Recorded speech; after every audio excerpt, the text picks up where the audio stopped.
labs across the country employ scientists to protect all of the food that we enjoy. It's a critical element of public safety, and one of the top agriculture labs in the entire country is located right in the Mountain State. Yet, News Channel 3's political reporter Curtis Johnson tells us the West Virginia lab is in dire need of help.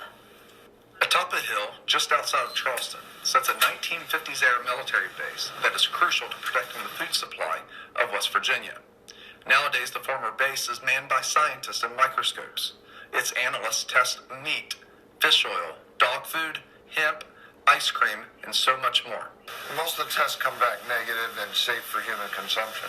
But if this testing wasn't going on, manufacturers are out there that would take advantage of the system not being tested, and our health would be at risk. But the military base turned laboratory is showing its age, not to mention that it was never built to accommodate a lab. And sometimes things get so hot because we're so cramped, the equipment is so close together that heat generates and we have to shut down.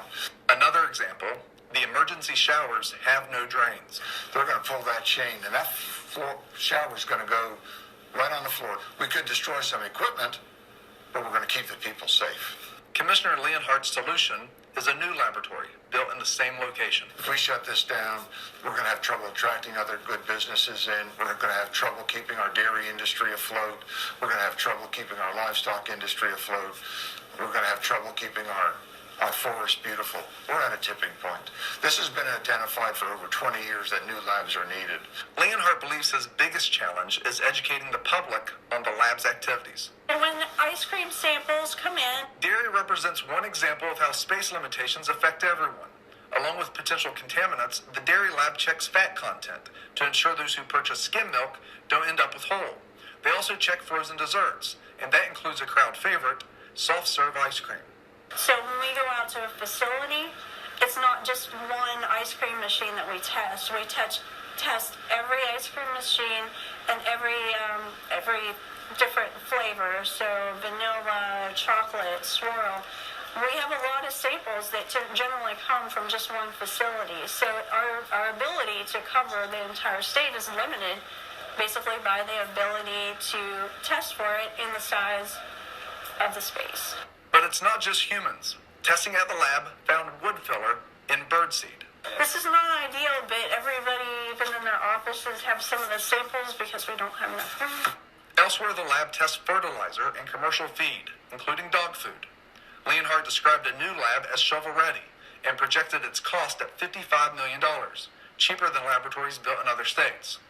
He cites United Dairy's plant in Charleston, saying other food processing manufacturers could follow should lawmakers fund a new laboratory. I'm not looking for an Eiffel Tower or a palace on the hill.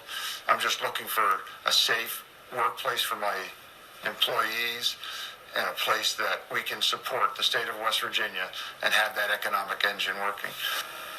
Leonhardt had hoped that lessons from COVID about food resiliency and surge capacity would have bolstered his chance to receive CARES Act funding. But that did not occur. Now he turns his attention to the legislative session that starts next week, with hopes that lawmakers will fill a need that has been there for 20 years.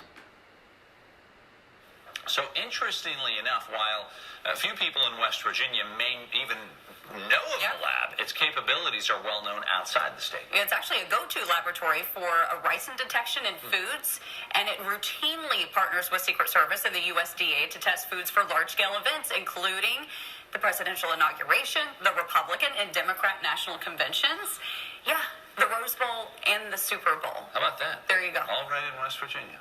And Who knew? Who knew?